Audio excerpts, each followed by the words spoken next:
Olá, com muita alegria iniciamos mais um comentário ao Evangelho segundo o Espiritismo, dentro do projeto do nosso lar Francisco de Assis.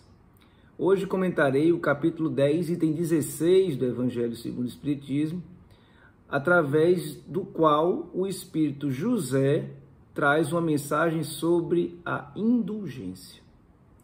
Eu gostaria de começar esse comentário breve lembrando que para falar sobre indulgência, nós precisamos necessariamente falar sobre caridade.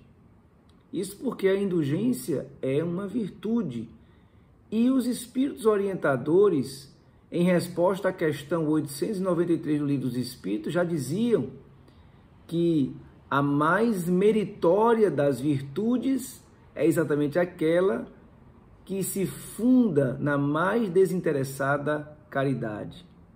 Além disso, no próprio Livro dos Espíritos, na questão 886, Kardec pergunta a esses espíritos orientadores qual é o verdadeiro sentido da palavra caridade, assim como a entendia Jesus. E os espíritos orientadores trazem a resposta: benevolência, indulgência e perdão. A tríade de virtudes que forma a caridade. Benevolência para com todos, a boa vontade de agir no bem, de fazer o bem de forma universal, sem olhar a quem. Indulgência, que numa das frases resumidas, utilizadas por José na mensagem ora comentada, seria não ver as imperfeições, não ver os maus feitos dos outros, ou se os vir, procurar não comentá-los, não dar divulgação a eles. E perdão das ofensas, que, para usar uma expressão poética e belíssima de Khalil Gibran, o perdão é o perfume que as rosas exalam quando são pisadas. Eu me lembro bem que, quando eu era menino, no grupo espírita que meus pais frequentavam e me levaram a conhecer o Espiritismo, eu assisti uma palestra em que o palestrante dizia: quando você não souber o que é a caridade ou como ser caridoso, lembre-se do BIP de Jesus: benevolência, indulgência e perdão. E eu nunca mais esqueci o BIP de Jesus. Mas para falar de forma um pouco mais aprofundada sobre a indulgência, que é o tema do comentário de hoje, eu quero destacar que, na forma como eu interpreto as mensagens do Evangelho segundo o Espiritismo e do Livro dos Espíritos a respeito da indulgência, eu entendo que a indulgência ela tem um viés externo e um viés interno. No viés externo, também usando palavras do José na mensagem ora comentada, a indulgência é jamais procurar se ocupar dos maus atos de outrem, a não ser que seja para prestar um serviço. A indulgência, nesse viés, é ser caridoso para com as imperfeições alheias, tolerando-as, procurando não fazer observação alguma sobre ela, principalmente observações chocantes. Em resumo, seria não ter censura nos lábios.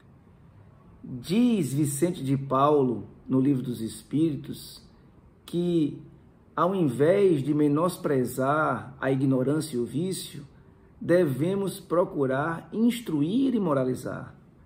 Entendo que o mentor espiritual quis dizer que ser indulgente nesse viés externo é procurar ter uma atitude positiva para com o próximo que erra, ao invés de ficar na crítica e na maledicência.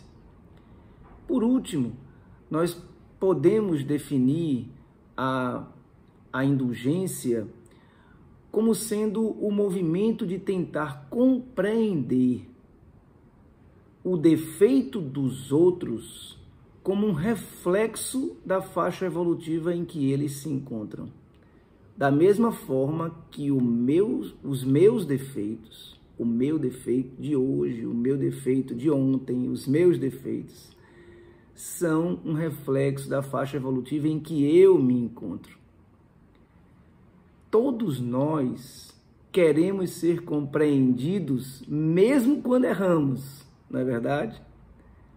Isso é um desejo de todos e por isso Kardec, ao comentar a resposta da pergunta 886, que é a pergunta do BIP de Jesus, ele diz: a caridade nos prescreve a indulgência porque da indulgência nós mesmos precisamos.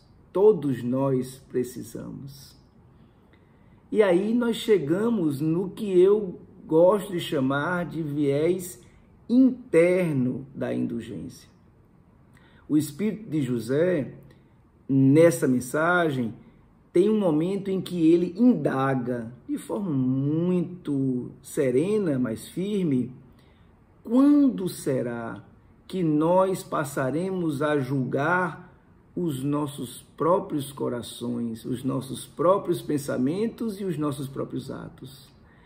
José pede que nós julguemos a nós mesmos e não ao outro, e não aos demais.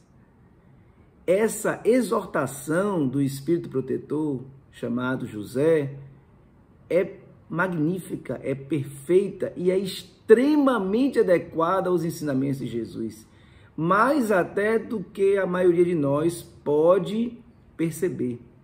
E eu digo isso porque particularmente me surpreendi quando assisti uma palestra de Severino Celestino, maravilhoso palestrante espírita, extremamente estudioso da Bíblia, paraibano, que em sua palestra, numa delas, esclareceu que o verbo em hebraico para a palavra que nós traduzimos como rezar é o verbo leit palel. Mas diz Severino Celestino que esse verbo em hebraico não significa rogar ou suplicar a Deus como eu próprio imaginava. Leit palel tem o radical palel, que quer dizer em hebraico julgar. Portanto, segundo Severino Celestino, a melhor tradução de leit palel, a melhor tradução da palavra que nós entendemos como rezar, seria julgar a nós mesmos. Nada mais adequado aos ensinamentos de Jesus, nada mais adequado à exortação de Santo Agostinho na questão 919 do Livro dos Espíritos, pois todos nós fomos ensinados desde pequenos que devemos, pelo menos antes de dormir, orar. Assim, com essa explicação de Severino Celestino, nós entendemos que Jesus, ao falar que devemos orar, ele estava dizendo que devemos julgar a nós mesmos todas as noites, que é exatamente a exortação de Santo Agostinho. Essa é a indulgência no viés interno. Porque ser indulgente comigo mesmo não é passar a mão na minha cabeça e procurar de alguma forma escamotear, camuflar, relativizar os meus defeitos. Não. Ser indulgente para comigo mesmo é garantir que eu vou fazer um julgamento sereno, mas real, concreto, do que eu sinto, do que eu penso e do que eu faço. Dividindo entre as coisas que eu acerto e as que eu erro, para procurar evitar novos erros e repetir os meus acertos. E para terminar esse breve comentário, queria destacar as palavras finais de José na mensagem do Evangelho segundo o Espiritismo, quando ele diz que a indulgência atrai, acalma e ergue. Eu entendo que o Espírito Protetor estava prometendo que se nós buscarmos nessa encarnação a indulgência em ambos os vieses aqui falados, nós atrairemos magníficas energias e maravilhosas companhias para nós. Nós encontraremos a calma, a paz, o alívio prometido pelo Mestre quando disse: vinde a mim todos vós que estáis aflitos e sobrecarregados, porque eu vos aliviarei. E por fim, nós sairemos dessa encarnação reerguidos, de pé, prontos para receber novas e maiores oportunidades, pois também foi Jesus quem disse: porque fostes fiel em pouco, dar-te-ei muito mais. Paz e bem, até a próxima.